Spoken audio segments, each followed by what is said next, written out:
अध्याय 2 सर्वोत्तम प्रियकर श्रीकृष्ण. भक्ती अर्थात भगवत सेवा. प्रत्येक सेवेमध्ये कोणत्या ना कोणत्या प्रकारचे असे आकर्षण असते जे सेवकास त्या सेवेमध्ये पुढे जाण्यास प्रवृत्त करते. या भौतिक जगात आपल्यातील प्रत्येक जण अनंत काळापर्यंत कोणत्या ना कोणत्या सेवेमध्ये रत असतो आणि अशा प्रकारच्या कार्यांमुळे त्याला जो आनंद, जे सुख प्राप्त होते, त्याच्या प्राप्तीसाठी तो पुन्हा पुन्हा ते कार्य करण्यास प्रवृत्त होतो. आपली पत्नी आणि मुलांच्या प्रेमात बांधला गेलेला गृहस्थ रात्रंदिवस काम करतो.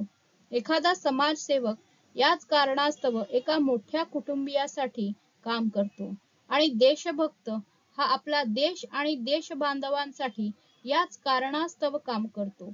एक समाजसेवक, देशभक्त आणि गृहस्थ यांना प्रेरित करणाऱ्या शक्तीलाच रस म्हणतात. भक्तिरस हा या साधारण रसाहून भिन्न आहे आणि त्याची अनुभूती सांसारिक लोक प्राप्त करू शकत नाहीत. सांसारिक व्यक्ती थोडासा रस, आनंद किंवा इंद्रिय सुख प्राप्त करण्यासाठी रात्रंदिवस कठोर परिश्रम करतो. या भौतिक रसातून मिळणारा आनंद टिकाऊ नसल्याने सांसारिक लोक आपल्या सुखाप्रतीचे मार्ग नेहमी त्यागत असतात. एखादा व्यापारी संपूर्ण आठवडा काम करूनही संतुष्ट होत नाही. त्यामुळे तो सप्ताहातून सुद्धा आपल्या नियमित दैनंदिन कामामध्ये परिवर्तन करू इच्छितो आणि आपल्या व्यापाराशी संबंधित प्रत्येक गोष्ट विसरता येईल अशा ठिकाणी जातो. त्यानंतर तो पुन्हा स्थित्यंतर करून आपल्या व्यवसायात गुंतून जातो. सांसारिक अथवा भौतिक कार्य म्हणजे एखादे पद काही काळापुरते स्वीकारणे आणि पुन्हा ते त्यागणे. स्वीकार आणि अस्वीकार करण्याच्या या प्रवृत्तीला भोगत्याग म्हणतात. याचा अर्थ असा आहे की काही काळ इंद्रिय सुखाचा भोग घेणे आणि त्यानंतर काही काळापुरता त्याचा त्याग करणे. कोणताही सजीव पूर्णपणे भोगामध्येही रत राहू शकत नाही आणि त्या भोगापासून दूरही राहू शकत नाही. परिवर्तनाचे हे चक्र निरंतर चालूच राहते. मात्र आपण कोणत्याच स्थितीमध्ये भोग किंवा त्याग आनंदी राहू शकत नाही, कारण वास्तविकपणे आपण शरीर नसून आत्मा, परमात्म्याचे सनातन अंश आहोत. इंद्रिय सुख अधिक काळ टिकणारे नसल्याने त्याला चपल सुख म्हणतात. उदाहरणार्थ, एक सामान्य गृहस्थ रात्रंदिवस मेहनत करून आपल्या कुटुंबियांना आनंद देण्याचा प्रयत्न करतो. अशा प्रकारे तो एका विशिष्ट रसाची अनुभूती घेतो.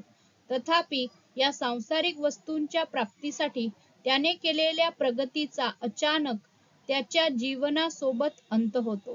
त्यामुळे नास्तिक लोकांसाठी मृत्यू हा भगवंताचा प्रतिनिधी आहे. भक्त भगवंताचे अस्तित्व भक्तीद्वारे जाणतो, तर नास्तिक व्यक्ती ते अस्तित्व मृत्यूद्वारे जाणतो. मृत्यूसोबत सर्व काही समाप्त होते आणि जीवात्म्याला नवीन परिस्थितीमध्ये पुन्हा जीवनाच्या एका नवीन अध्यायाला प्रारंभ करावा लागतो आणि हे जीवन गत जन्माहून श्रेष्ठ किंवा कनिष्ठ असण्याची सारखीच शक्यता असते. आपण राजनैतिक, सामाजिक, राष्ट्रीय किंवा आंतरराष्ट्रीय अशा कोणत्याही क्षेत्रात असलो तरीही आपल्या कर्माचा आपल्याला जीवनासोबत अंत होतो हे निश्चित आहे. एकमेव भक्तिरसच जीवन समाप्त झाले तरी समाप्त न होता अनंत काळापर्यंत टिकून राहतो. म्हणूनच त्याला अमृत म्हणतात. अमृत म्हणजे अशी वस्तू जिचा कधीच नाश होत नाही आणि जी अनंत काळापर्यंत अस्तित्वात असते. वैदिक साहित्यात या सत्याला पुष्टी दिल्याचे आढळते. भगवद्गीतेमध्ये सांगितले आहे की भक्तिरसामध्ये केलेल्या अल्पशा प्रगतीच्या योगाने भक्ताचे मनुष्य जीवन गमावण्याच्या महान भयापासून संरक्षण होते. गृहस्थ जीवन, परोपकार, समाजसेवा, राष्ट्रीयत्व, साम्यवाद इत्यादींपासून आपण ज्या रसांची प्राप्ती करतो त्यापासून आपल्याला अशी कोणतीही निश्चिती मिळत नाही की आपला पुढील जन्म मनुष्य योनीतच होणार. सत्य हे आहे की आपल्या पुढील जन्माची सिद्धता आपण वर्तमान जन्मात आपल्या वर्तमान कर्माद्वारे करीत असतो. जीवात्म्याला वर्तमान जन्मातील कर्माच्या फळानुसार पुढील जन्म विशिष्ट प्रकारचे शरीर मिळते. कोणाबरोबर ना कोणावर तरी प्रेम करण्याची जीवात्म्याची मूळ प्रवृत्ती असते. कोणतीही व्यक्ती कोणावर तरी प्रेम केल्याविना राहू शकत नाही. प्रेम करण्याची ही प्रवृत्ती सर्व जीवात आढळते. वाघासारख्या पशुमध्ये देखील ही प्रवृत्ती आढळते, परंतु ती सुप्त अवस्थेत असते. मनुष्यामध्ये ही प्रवृत्ती निश्चितपणे आढळते, परंतु आपण आपल्या प्रेमाचे केंद्र कोणास करावे ज्यामुळे सर्व जण सुखी होऊ शकतील हे आपल्याला माहीत नसते. वर्तमान काळात मानव समाज आपल्याला शिकवतो की आपल्या देशावर प्रेम करा, कुटुंबावर प्रेम करा, स्वतःवर प्रेम करा.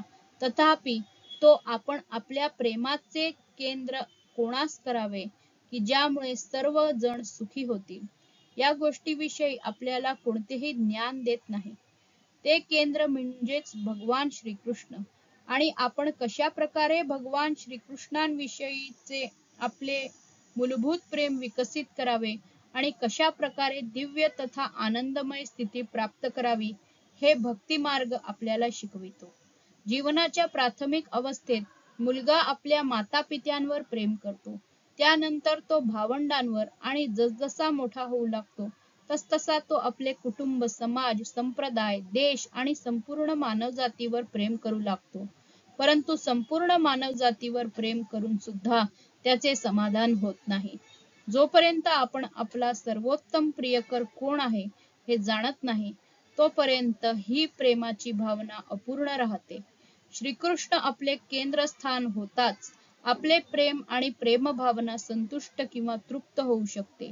हेच कृष्ण भावनामृताचे सार आहे आणि ते आपल्याला शिकविते की आपण भक्तीच्या 5 अलौकिक रसांद्वारे श्रीकृष्णांवर प्रेम करू शकतो. ज्याप्रमाणे प्रकाशाचा किरण किंवा वायूची व्याप्ती वाढत जाते त्याप्रमाणे आपली प्रेम करण्याची प्रवृत्ती विस्तृत होत जाते. परंतु आपण हे जाणत नाही की याचा अंत कोठे आहे. भक्तियोग आपल्याला शिकवितो की सर्व सजीवांवर प्रेम करण्याचा सोपा मार्ग म्हणजे श्रीकृष्णांवर प्रेम करणे होय. संयुक्त राज्य संघटनेसारख्या युनायटेड नेशन्स ऑर्गनायझेशन संस्था स्थापन करून देखील आपण मानवी समाजामध्ये शांती तथा सद्भाव राखण्यात अयशस्वी ठरलो.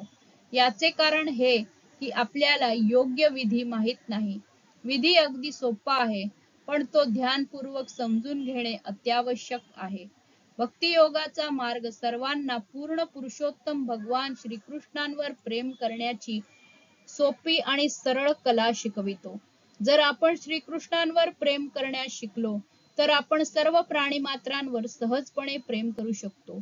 हा विधी झाडाच्या मुळाशी पाणी घालण्याप्रमाणे किंवा उदराला भोजन देण्याप्रमाणे आहे. झाडाच्या मुळाशी जलसिंचन करणे आणि उदराला भोजन पुरवणे हा विधी पूर्णतः वैज्ञानिक आणि व्यावहारिक आहे. याची अनुभूती आपण सर्वांना आहे. जेव्हा आपण एखादा अन्नपदार्थ पोटापर्यंत पोचवितो किंवा खातो तेव्हा त्यामुळे उत्पन्न होणाऱ्या शक्तीचा पुरवठा तत्काळ शरीराच्या सर्व भागांना केला जातो. त्याचप्रमाणे जेव्हा आपण झाडाच्या मुळाशी पाणी घालतो तेव्हा ते झाड कितीही मोठे असले तरी त्यापासून मिळणारी शक्ती तत्काळ झाडाच्या सर्व भागांपर्यंत पोचविली जाते. झाडाच्या वेगवेगळ्या भागांना जलसिंचन करणे ज्याप्रमाणे शक्य नाही त्याचप्रमाणे शरीराच्या विभिन्न भागांना भोजन पुरवणेही शक्य नाही. भक्तियोग आपल्याला शिकवितो की आपण केवळ एक कळ दाबून आपण एकदम सर्व काही सर्वत्र प्रकाशमान करू शकू. जी व्यक्ती हे जाणते की जीवनाच्या मर्मापासून वंचित राहिली असे म्हणावे लागेल. भौतिक आवश्यकतांचा विचार केल्यास आपल्याला आढळते की वर्तमान समाजाने जीवन सुखमय बनविण्यात पुष्कळ उन्नती केली आहे. तरी देखील आपण सुखी नाही, कारण आपण जीवनाचे सार काय ते जाणत नाही. आपले जीवन सुखी बनविण्यात केवळ भौतिक सुख पुरेसे नाही.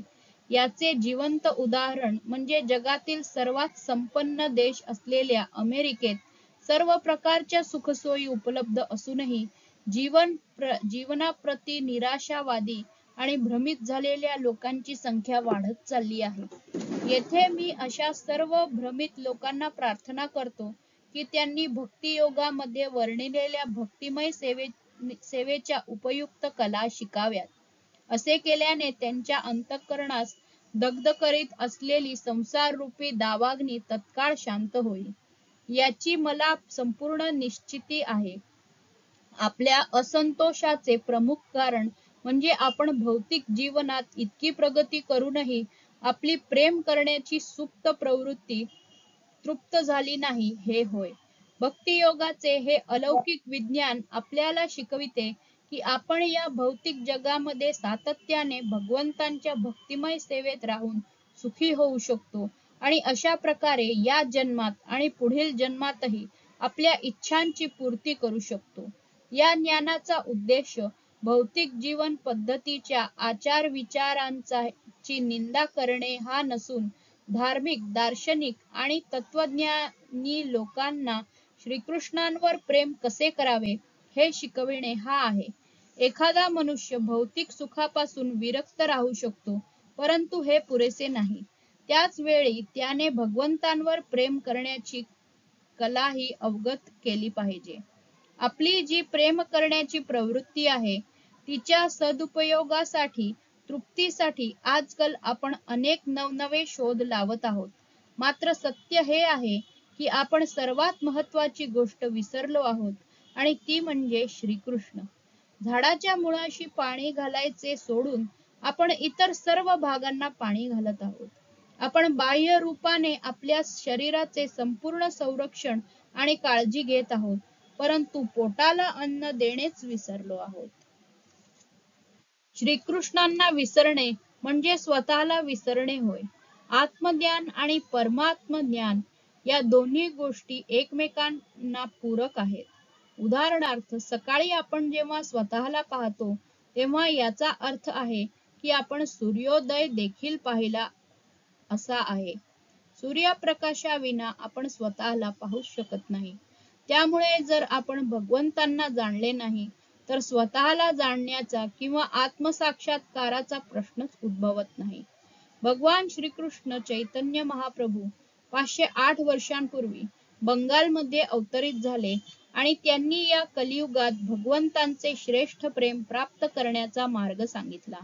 त्यांनी सांगितले की केवळ हरे कृष्ण कृष्ण कृष्ण हरे हरे, हरे राम राम राम हरे हरे या दिव्य महामंत्राच्या जपाने आणि श्रवणाने मनुष्य आपल्या जीवनाचे इच्छित ध्येय प्राप्त करू शकतो. आम्ही सर्व लोकांना, मग ते कोणत्याही वर्णाचे, कोणत्याही ठिकाणचे, कोणत्याही मातेच्या किंवा जीवनाच्या कोणत्याही स्तरावरचे असोत, आमंत्रित करतो की त्यांनी आमच्या सोबत या दिव्य हरे कृष्ण महामंत्राचा जप करावा आणि स्वतः याच्या अलौकिक शक्तीचा अनुभव घ्यावा. कोणताही धर्म मानणारा कोणताही मनुष्य जेव्हा या कृष्ण भावनामृताचा स्वीकार करतो तेव्हा त्याच्या अंतःकरणात भगवंतांप्रती प्रेम उत्पन्न होते आणि अशा प्रकारे तो जीवनाचे परिपूर्णत्व प्राप्त करतो.